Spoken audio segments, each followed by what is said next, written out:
The BJP government that is presently ruling at the centre has passed an ordinance on the Land Acquisition Bill. On February 23, 2015, Anna Hazare, a social activist best known for the India Against Corruption movement, launched a protest against this ordinance. So what is the Land Acquisition Bill exactly? The first Land Acquisition Act was introduced in 1894 by the British. In spite of its many poorly defined and exploitative clauses, which were heavily misused, the Act was in use till as recent as 2013. Under the Act of 1894, any land could be acquired without the consent of the landowner.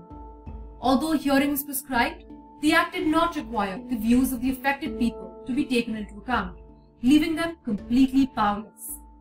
The Act also did not mandate the acquiring party to take any responsibility whatsoever for the resettlement and rehabilitation of the people displaced. Additionally, the rate paid for land was ridiculously low. Landowners were not even paid the ongoing market value, but the meager amounts recorded in government documents. To make things worse, there was an urgency clause.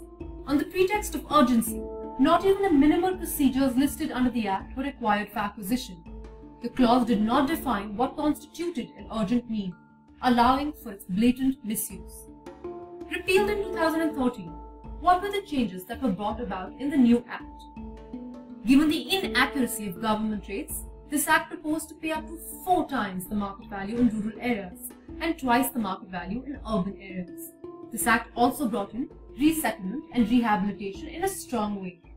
Besides the monetary compensation, it mandated additional benefits such as land, housing, and employment.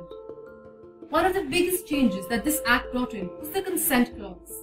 For acquisition, the consent of a minimum of 80% of the people that owned the land was required. This gave the landowners a strong say in this whole process. Now the BJP government has decided to amend the 2013 Act. This amendment will make it easier for the government to promote industrial and infrastructural development.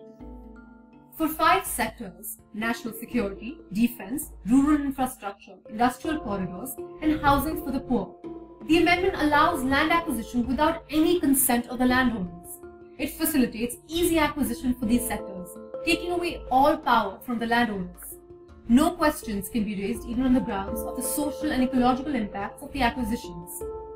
So on February 23rd, a group of farmers began marching from Haryana's Palwar village and joined Anna Hazare. Together, they are demanding withdrawal of the amendments made to the Act of 2013 on the pretext of it being anti-farmer and pro-industry. The Modi-led BJP government, however, seems to have put its foot down and stands strong on its decision. So do you think this amendment is favourable for industry as well as farmers, or will it do more harm than good?